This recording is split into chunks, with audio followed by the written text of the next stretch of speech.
लगनिया लगाओ गुरु मिली है।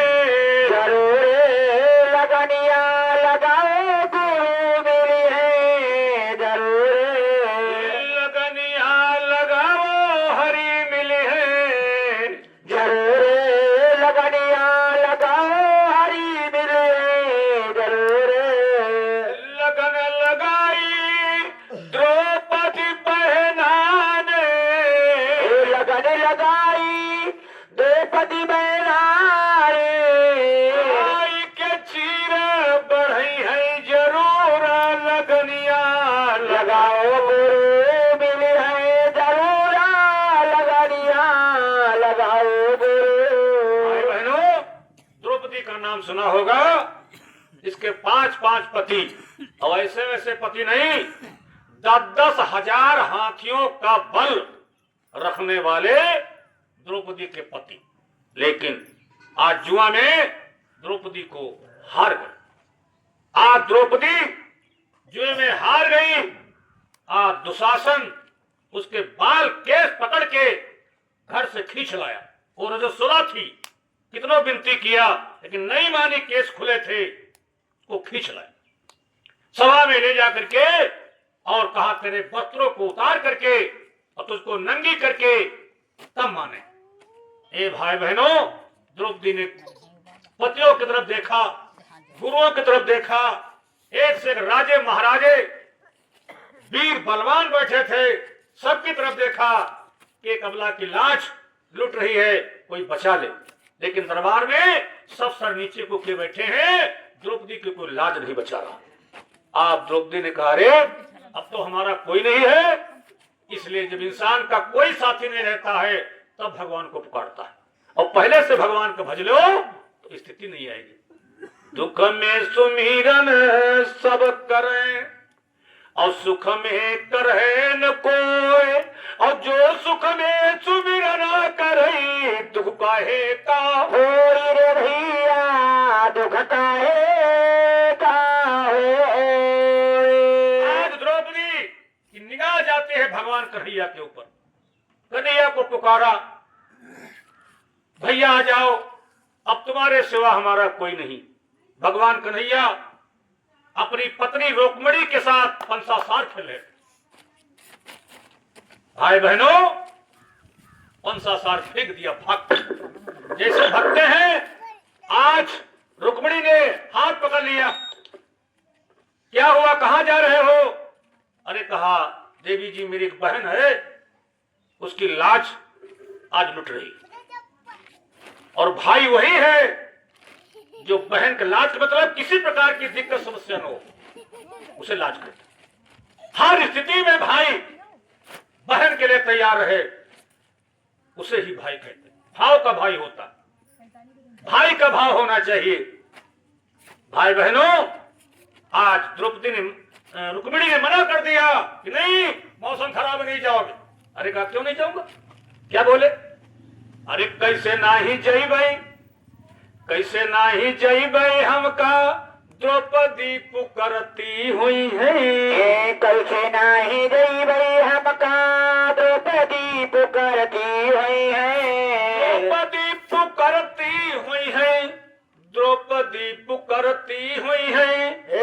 द्रौपदी पुकारती है, द्रौपदी पुकारती हुई है।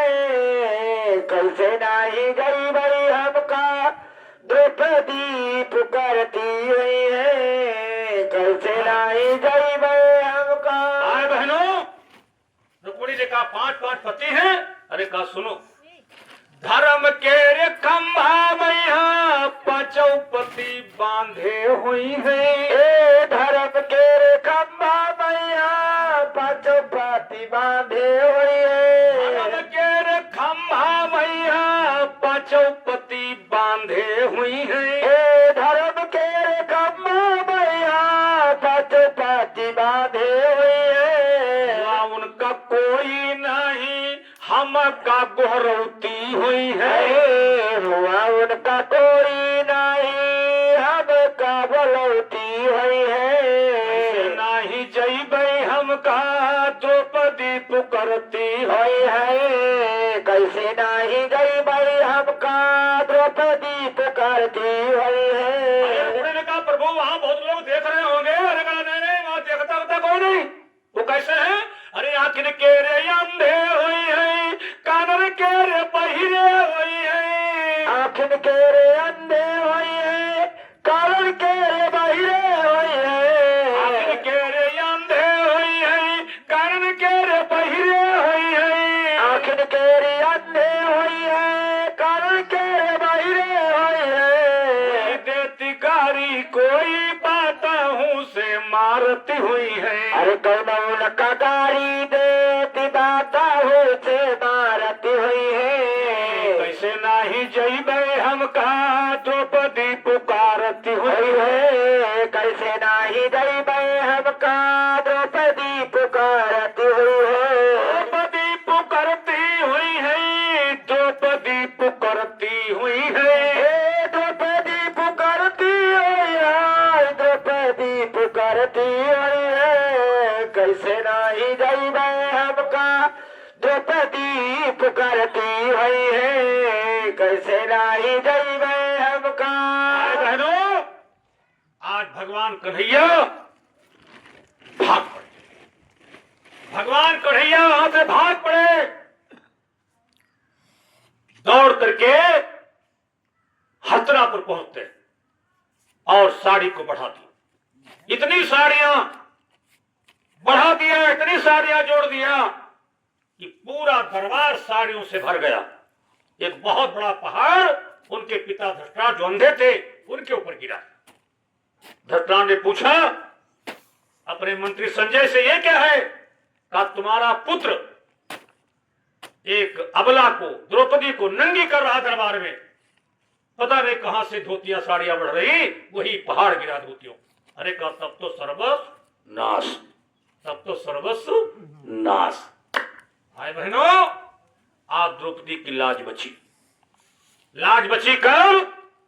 जब भगवान को प्रेम से बुलाया तब, प्यार से बुलाया तब, लगन से बुलाया तब। इसलिए कभी कहता कि लगनिया लगनिया लगाओ हरी मिली है, जरूर लगनिया लगाओ हरी मिली है, जरूर। आप द्रौपदी की लाज बच गई। लाज बची कब? जब कन्हैया से लगन लगाया तब। अब किसका नंबर है? द्रौपदी के बाद मीरा। मीरा का नाम सुना होगा। लगन लगाई मीरा रानी ने, लगन लगाई मीरा रानी ने, जहर का अमृत बनई है जरूर लगनिया लगाओ हरी मिली है, जरूर लगनिया लगाओ हरी है, जरूर लगनिया लगाओ। मिली है, जरूर लगनिया लगाओ हरी। राजरानी छत्रानी मेवाड़ की महारानी, उस समय की विश्व सुंदरी जिनका नाम था मीरा रानी, आज मीरा रानी ने गुरु कर लिया, गुरु कर लिया। दोष उनका क्या हो गया?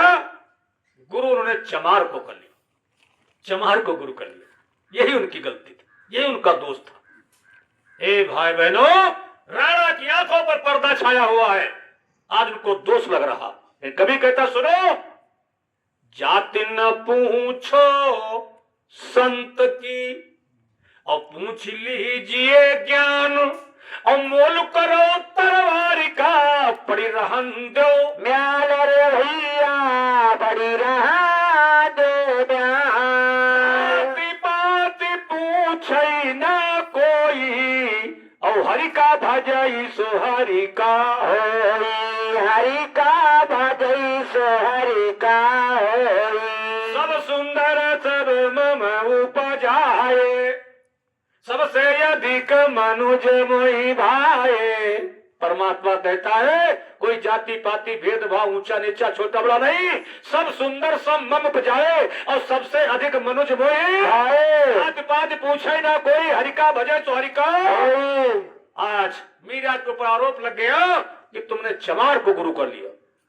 राणा ने कहा ठीक है, अब तुम राज से निकल जाओ, तुम दरबार से निकल जाओ, तुम मकान से निकल जाओ। आज के बाद अगर गुरु के पास जाना है तो राज दरबार में, राजमहलों में तुम्हारा कोई काम नहीं। मीरा ने कहा सब कुछ छोड़ दूंगा, राजपाट तन ते धने तन ते तनय धाम धन धरनी सब छोड़ दूंगा, लेकिन अपन गुरुद्वारा ना, अपन गुरुद्वारा ना छोड़ो सात संगी भैया। अपन गुरुद्वारा ना छोड़ो सात संगी भैया। अपन मथुरा ना छोड़ो सात संगी भैया। अपन मथुरा ना छोड़ो सात संगी भैया। मैंने कहा सब कुछ छोड़ दूंगा, लेकिन अपना गुरुद्वारा नहीं छोड़ पाऊंगा, गुरु नहीं छोड़ पाऊंगा। राणा ने कहा ठीक है, इसके पिता को बुलाओ और इसको समझा दें, अगर पिता के कहे मान जाए तो ठीक है, अगर नहीं माने तो इसको मार दिया जाएगा। ए भाई बहनों, टेलीफोन होता है, मीरा का पिता आता है और मीरा के पास पहुंचता है और कहता है बेटी, कहता बेटी मान जाओ, अब तुम सत्संग में मत जाओ, अब तुम जय गुरुदेव मत करो, अब तुम गुरु दरबार में मत जाओ। मीरा ने कहा सुनो पिताजी, कुछ नहीं हो जाए, लेकिन मैं गुरु और गुरुद्वारा नहीं छोड़ने वाले। दुनिया छूट जाएगी लेकिन गुरु और गुरुद्वारा नहीं छूटेगा। तो पिताजी समझा रहे, मीरा के पिता मीरा जी को समझा रहे। एक बड़ी प्यारी लाइन है, क्या कहते हैं? मीरा के पिता मीरा से बोले, बिटिया मानो मोरी बात समझा रहा बेटी को। अगर आपके घर में कोई बहू गड़बड़ करे तो बहू के बाप को बोला समझाई दियो और संघई पठाई दियो, मामला बड़ा गड़बड़ है, समय बड़ा खराब है, तनिक ऊपर प्रयोग किया तो आफत आई जी, घर बर्बाद जी, ये चुपके बुलाए लो, संघ में चियाई दो जाओ। मीरा के पिता मीरा से बोले, मीरा के पिता मीरा से बोले, बेटी मानो मोरी बात। क्या? अरे सधुवन की संगति ना करो, क्यों? कुल होय बदनाम, कुल होय बदनाम, मोर मनु मगन फकीरी। कुल होय बदनाम, कुल होय बदनाम, मेरो बड़े मगन फकीरी। मीरा मीरा है मोरा नाम, मोर मनु मगन फकीरी। मीरा है मेरो नाम, मीरा है मेरो नाम, मेरो मन मगन फकीरी। मीरा पिता से बोली, पिताजी मानो मोरी बात। मीरा कह रही सुनो पिताजी, मीरा पिता से बोली, पिताजी मानो मोरी बात। अरे सधुवन की संगति ना छुटई, सधुवन की संगति ना छुटई, कुल रही चाहे जाई मोर मनु मगन फकीरी। कुल रही चाहे जाई, कुल रही चाहे जाई, मेरो मन मगन फकीरी। कुल रही चाहे जाई मोर मनु मगन फकीरी। कुल रही चाहे जाई, कुल रही चाहे जाई, मेरो मन मगन फकीरी। मीरा मीरा है मोरा नाम, मोर मनु मगन फकीरी। मीरा है मेरो नाम, मीरा है मेरो नाम, मेरो मन मगन फकीरी। भाई बहनों, आज मीरा ने पिता की बात नहीं माना। राणा ने कहा जाओ 21 कमरे के अंदर गड्ढा खुदा करके इसको जहर दे करके उसी में दफना दो। आज गड्ढा खोदा गया, मीरा को वहीं भेज दिया गया, दासी के द्वारा हलाहल जहर भेजा गया। दासी ले गई, कहा बेटी लो पी लो, नहीं मानोगे तो पी लो। मीरा ने कहा ठीक पी लूंगी, जहर पी लूंगी, मर जाऊंगी, यह मंजूर है, लेकिन गुरु को छोड़ नहीं पाओगे। मीरा जहर का प्याला हाथ में ले लिया, विचार किया अब तो मर ही जाऊंगी, हलाहल जहर, हलाहल जहर, ऐसा वैसा नहीं, पीने से नहीं बनना, उसको पीना तो बहुत बड़ी बात है, हलाहल जहर छू जाए तो मर गए। वो समुद्र मंथन में निकला था, उसी को शंकर जी ने पिया था। कर्पूर अवतारम, कपूर की तरह शंकर जी उस जहर को पिए थे, तो आज भी काले वो जहर था। ठीक है, प्याला हाथ में लिया, प्याला हाथ में लिया और कहा गुरु की याद कर लूं। क्या कहते हैं? गुरु महाराज तो नहीं मिलोगे, अब तो समय जीवन समाप्त हो जाएगा। क्या कहते हैं? अरे दरासा बिना हो, दरासा बिना दुखवन लागे, नैना दरसो बिना दुखवन लागे, नैना दरासा बिना हो, दरासा बिना दुखवन लागे, नैना दरसो बिना दुखवन लागे, लंबा पद है, अकेले सुन लो। अरे मीरा को प्रभु कबरे